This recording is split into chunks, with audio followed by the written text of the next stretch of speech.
Assalamualaikum warahmatullahi wabarakatuh. Salam jumpa dengan wong santun. Kita saat ini berada di bulan Sya'ban. Di bulan Sya'ban itu ada suatu malam, yaitu malam nisfu Sya'ban. Lalu bagaimanakah keutamaan malam nisfu Sya'ban ini? Malam nisfu Sya'ban itu mempunyai beberapa keutamaan. Ini banyak dijelaskan di berbagai hadis. Ada hadis yang diriwayatkan oleh Imam At-Tirmidzi, Ibnu Majah dan lainnya. Hadis ini datangnya dari Sayyidatina Aisyah. Beliau berkata, yang intinya pada suatu malam ini kata Sayyidatina Aisyah, kehilangan Rasulullah Sallallahu Alaihi Wasallam. Setelah saya keluar mencarinya, ternyata beliau ada di Baqi, yaitu tempat pemakaman Baqi. Beliau bersabda, apakah kamu takut Allah dan Rasulnya mengabaikanmu? Aku berkata, saya mengira engkau mengunjungi sebagian di antara istri-istrimu.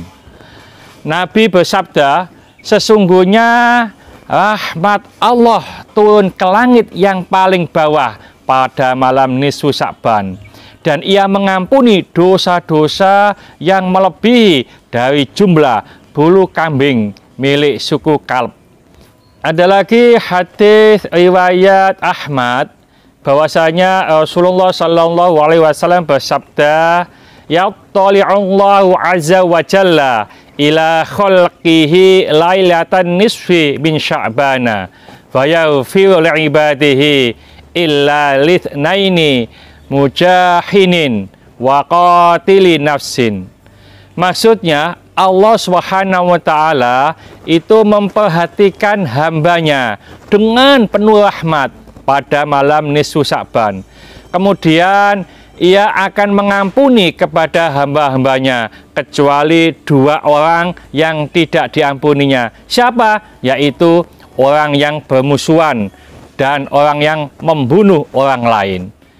Ada hadis lain yang diriwayatkan oleh Imam At-Tabrani yang ditulis di dalam kitab Al-Mu'jam Al-Kabir, bahwasanya Rasulullah Sallallahu Alaihi Wasallam bersabda, yattali'ullahu azza wa jalla ala khalqihi lailatan nisfi min Sya'bana wa yaghfiru li jami'i khalqihi illa li musyrikin aw musyahinin. Allah Subhanahu wa Ta'ala memperhatikan hambanya dengan penuh rahmat pada malam nisfu Sya'ban. Kemudian ia akan mengampuni semua makhluk-makhluknya kecuali orang musyrik dan orang yang bermusuhan. Jadi dua orang ini tidak akan diampuni, orang musyrik dan orang yang bermusuhan. Lalu ada di dalam kitab Tuhfa Al-Ahwazi Syarah Sunan At-Tirmidzi. Kitab ini dikarang oleh Syekh Abu Al-Ula Muhammad Abdurrahman. Beliau menjelaskan, fahadihil ahadithu bimajmu'iha hujjatun ala man za'ama annahu lam yathbut fi fadilati lailatin nisfi min Sya'bana syai'un wallahu ta'ala a'lamu. Dan hadis-hadis di atas itu secara keseluruhan merupakan sebuah hujah yang membantah anggapan sebagian ulama yang berpendapat bahwa tidak ada satupun dalil kuat yang menjelaskan tentang keutamaan malam nisfu Sya'ban, dan Allah Ta'ala yang maha tahu. Lalu ada lagi dalam kitab Faid Al-Qadir ala Al-Jami' As-Shaghir.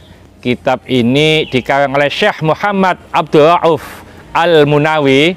Beliau menjelaskan, qala Syafi'iyyu balagona anna du'a yustajabu fi khamsi layalin awwali lailatin min Rajaba wa lailatin nisfi Sya'bana wa lailatayil Aidi wa lailatil Jumu'ati. Imam Syafi'i pernah berkata, telah sampai kepada kami bahwa ada doa dikabulkan dalam 5 malam, yaitu awal malam bulan Rajab, malam nisfu Sya'ban, 2 malam hari raya, yaitu hari raya Idul Fitri dan hari raya Idul Adha, dan malam Jumat. Ada lagi di dalam kitab Nudhu al-Majalis, kitab ini dikarang oleh Syekh Abdurrahman bin Abdussalam. Beliau menjelaskan, Atha bin Yasar berkata, tidak ada malam yang lebih utama setelah Lailatul Qadar dibandingkan dengan malam nisfu Sya'ban. Ia merupakan salah satu malam yang mustajabah untuk berdoa. Imam Nawawi berkata, Atha bin Yasar adalah termasuk golongan tabi'in. Lalu Imam Al-Qurtubi dalam kitab tafsirnya, yaitu kitab tafsir Al-Qurtubi, beliau menjelaskan yang intinya Ikrimah itu berpendapat bahwa yang dimaksud Lailah Al-Mubarakah itu adalah malam nisfu Sya'ban. Di malam itu Allah menentukan semua urusan dalam peristiwa setahun, menghapus nama-nama orang dari daftar calon yang meninggal, dan mencatat nama-nama orang yang akan melaksanakan haji tanpa ditambah atau dikurangi. Utsman bin Mughirah itu meriwayatkan hadis, ia berkata, Nabi Shallallahu Alaihi Wasallam bersabda, ajal ditentukan dari Sya'ban ke bulan Sya'ban berikutnya hingga seseorang menikah, dikaruniai anak, dan namanya dikeluarkan dari orang-orang yang akan meninggal. Hadis ini diriwayatkan oleh Ibnu Abi Dunya dan Ad-Dailami. Lalu di kitab ini juga dijelaskan, Qadhi Abu Bakar bin Al-Arabi itu berkata, para ulama mengatakan bahwa malam tersebut adalah malam Lailatul Qadar. Jadi beda dengan yang disampaikan oleh Ikrimah. Beda lagi dalam kitab Hasyiyah Al-Jamal ala Syara Al-Minhaj. Kitab ini dikarang oleh Syekh Sulaiman bin Mansur Al-Jamal.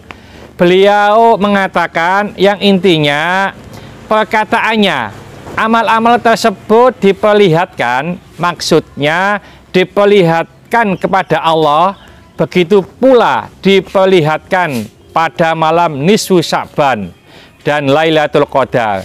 Yang pertama yaitu hari Senin dan Kamis itu merupakan laporan amal mingguan, dan yang kedua nisfu Sya'ban dan Lailatul Qadar itu merupakan laporan amal tahunan. Jadi kita perlu tahu bahwa malam nisfu Sya'ban ini sangat banyak keutamaannya. Jadi perlu kita isi dengan acara-acara yang bernuansa keagamaan. Boleh dengan istighosa, dengan kajian, dengan sholat malam, dan seterusnya. Mudah-mudahan sedikit ini dibarengi hidayah Allah Subhanahu wa Ta'ala. Mudah-mudahan bermanfaat bagi kita semuanya. Sampai jumpa di video yang akan datang. Akhir kalam, assalamualaikum warahmatullahi wabarakatuh. Salam Wong Santun.